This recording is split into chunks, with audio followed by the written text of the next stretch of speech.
नमस्कार, हे आहे कोकणचं नंबर 1 महा चॅनल कोकण साद लाईव्ह आणि आपण पाहताय आजचा वेदर रिपोर्ट।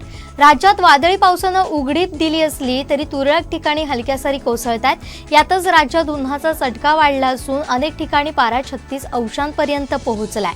पावसाला पोषक हवामान असल्यानं मध्य महाराष्ट्रासह मराठवाड्यात तुरळक ठिकाणी विजांसह पावसाचा इशारा हवामान विभागानं दिलाय।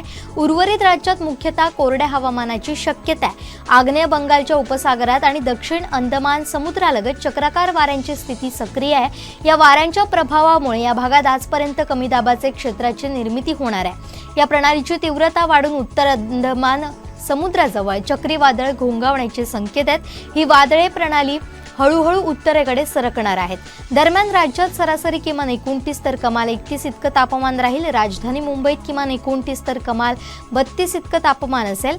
ठाण्यात किमान 28 तर कमाल 34 इतकं तापमान असेल। पालघरमध्ये किमान 28 तर कमाल 32 इतकं तापमान असेल। रायगडमध्ये किमान 28 तर कमाल 33 इतकं तापमान असेल। रत्नागिरी जिल्ह्यात किमान 27 तर कमाल 32 इतकं तापमान असेल। सिंधुदुर्गात सरासरी किमान 27 आणि कमाल 32 इतकं तापमान असेल। दोडामार्ग तालुक्यात किमान 26 आणि कमाल 35 इतकं तापमान असेल। सावंतवाडीत किमान 27 आणि कमाल 35 इतकं तापमान असेल। वेंगुर्ल्यात किमान 27 आणि कमाल 33 इतकं तापमान असेल। कुडाळात किमान 27 आणि कमाल 35 इतकं तापमान असेल। मालवणात किमान 28 आणि कमाल 32 इतकं तापमान असेल।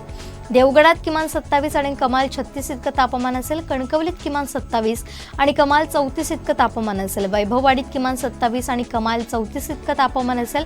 नजीकच्या गोवा राज्यात किमान 27 तर कमाल 32 इतकं तापमान असेल। अधिक माहितीसह पुन्हा भेटूया यानंतरच्या वेदर रिपोर्टमध्ये। पाहत रहा नव्या कोकणचा ग्लोबल ब्रँड कोकण साद लाईव्ह।